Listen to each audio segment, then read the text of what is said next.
आप सभी को जय मसीह की। स्वागत है आपका खुदा के पाक कलाम में। तो आज का कलाम हम पढ़ेंगे यूहन्ना 1 की 19 आयत से 28 तक। यूहन्ना बपतिस्मा देने वाले की गवाही।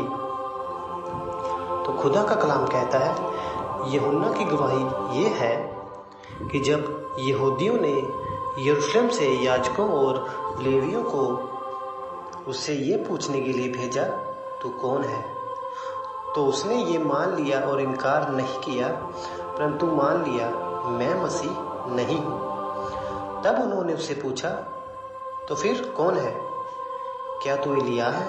उसने कहा, मैं नहीं हूँ। तो क्या तू भविष्यद्वक्ता है? उसने उत्तर दिया, नहीं।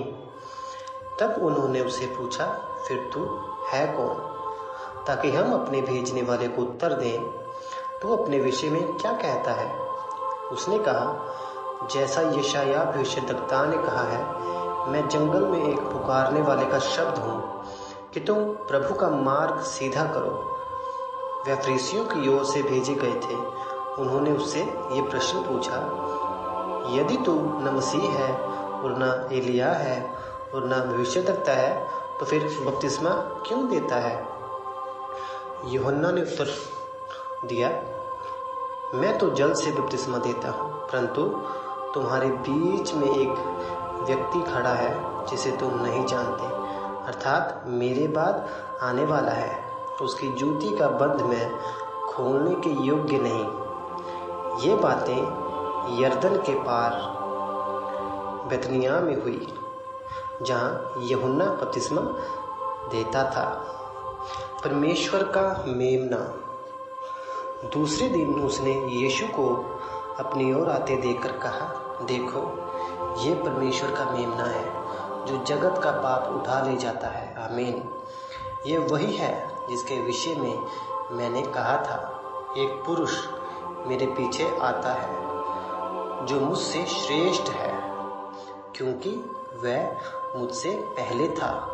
मैं तो उसे पहचानता न था, परंतु इसलिए मैं जल से बपतिस्मा देता हुआ आया कि वह इस्राएल पर प्रकट हो जाए। और यूहन्ना ने ये गवाही दी, मैंने आत्मा को कबूतर के समान आकाश से उतरते देखा है, और वह उस पर ठहर गया। मैं तो उसे पहचानता नहीं था, परंतु जिसने मुझे जल से बपतिस्मा देने को भेजा, उसी ने मुझसे ये कहा, जिस पर तू आत्मा को उतरता और ठहरता देखे, वही पवित्र आत्मा से बपतिस्मा देने वाला है। और मैंने देखा और गवाही दी कि यही परमेश्वर का पुत्र है।